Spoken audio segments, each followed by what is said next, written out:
Come a little closer, traveler. Yeah, take a seat. I know why you're here. You're looking for perfect stillness, aren't you? A safe little harbor from the storm where absolutely nothing changes. Well, today's explainer is a bit of a grim fable. It's called The Trap of the Cosmic Void, a warning from the dust. And it's a dark truth about what really happens when a finite mortal person tries to hoard the infinite. There's this old scrap of text, right, found hidden behind the glass of a forgotten picture frame. It says, "The universe does not notice your frames. The stars do not pause in their burning because you have declared their light to be yours." Think about that for a second. The cosmos simply doesn't care if finite people try to hoard its beauty. The abyss just looks right back at us with sheer, total indifference. Everything brilliant is going to turn to ash eventually, whether you grip it tightly or just let it go. So the real question is, do you choose to burn with it or just sit there and watch it turn gray? So let's get into part 1, The Wanderer's Dark Warning, The Folly of the Architect. We're looking at a classic, almost eternal conflict here. On one side, we have this tragic figure we'll call the architect. Now, the architect is absolutely obsessed with sterility, perfect preservation, building a completely closed, safe system. Why? Because the sheer burden of absolute freedom is just too much for him to bear. He's terrified of it. But on the other side, standing in stark contrast, is the wanderer. The wanderer actively embraces chaotic growth. They accept the terrifying risk of loss because they understand the absolute necessity of becoming.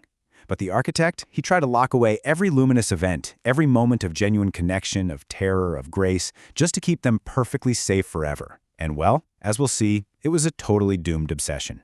Light that cannot move cannot live. It's a simple, brutal rule.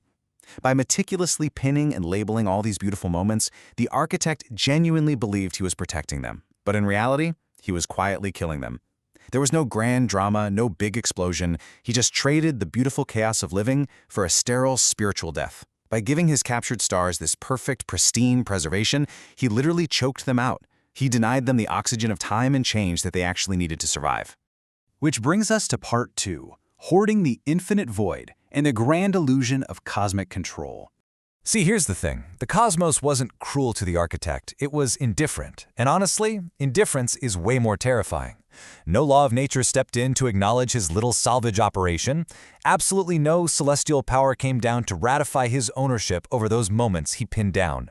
The universe just ignored his closed systems completely and kept right on with its vast, uncaring expansion. Trapped behind that glass, his captured stars just slowly suffocated. They died because they were completely cut off from the risk and the change that actually makes things alive. Moving on to Section 3, The Physics of Spiritual Entropy, or the ashes of a stagnant life. Okay, so let's talk about spiritual entropy. That thick layer of dust gathering on the architect's picture frames, that wasn't just dirt blowing in from the street. It was literally the accumulating evidence of a man trying to fight the second law of all meaningful things. And that law is, meaning requires movement. He had sealed his room off so perfectly against the chaos of the living city outside that it became a totally closed system. And his physics and the cosmos silently, relentlessly insist all closed systems inevitably trend toward disorder. It's actually terrifying to watch how this inevitable decay unfolds. In the beginning, sure, those framed moments were vibrant and full of life. But once they were trapped, they quickly shifted into this muted, dull state. From there, they just faded to a flat gray. Until finally, at the very end, all that once vibrant life had faded completely into an indistinguishable ash-colored dust. Order turned to disorder precisely because he tried to force it all to stand perfectly still. Let's look at Section 4, The Weight of Identical Days and the Tragedy of the Horizontal Line. The architect made one truly fatal misunderstanding here. He completely confused the stillness of a held breath with the actual stillness of enlightenment. He honestly thought that if he could just manufacture this perfectly flat horizontal line of identical days, days with absolutely zero surprises, that it would prove he had mastered his own existence. He figured if he just eliminated all the chaos, he was the master. But really, he was just fleeing from the terrible burden of the unknown abyss. And this is exactly how the void actually gets you. It doesn't come crashing in with darkness or some roaring thunder, no. First, it's just a flat line of identical days. Then, it's the absolute total absence of surprise. And finally, it's surrender, but surrender dressed up in the costume of peace. You end up standing perfectly still, absolutely terrified of that unknown abyss, just hoping that no one, not even yourself, will look closely enough to see what's really happening. The void just creeps right in, disguised as the suffocating, standing still kind of surrender. Because make no mistake, traveler, voluntary submission to emptiness is still submission. Every single day just became this exact same dull weight, the same gray ceiling, the same gray air. He willingly swallowed the heavy lead of mortality because he convinced himself that this heavy, static stillness would eventually bring him wisdom. But guess what?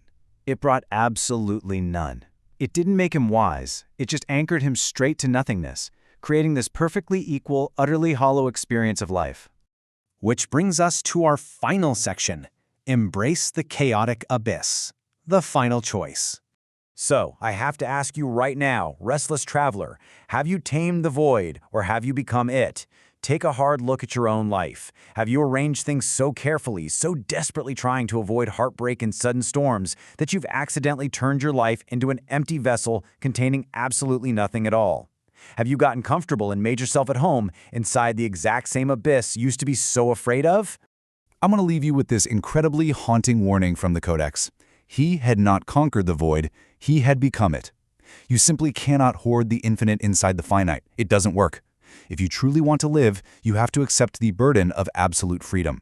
You have to take the risk, walk into the fire, and fully embrace the terrifying, chaotic abyss of becoming. So, the choice is yours. Are you going to choose the stagnant spiritual death of the suffocating void, or are you going to choose the beautiful, terrifying risk of the fire? What's it going to be today?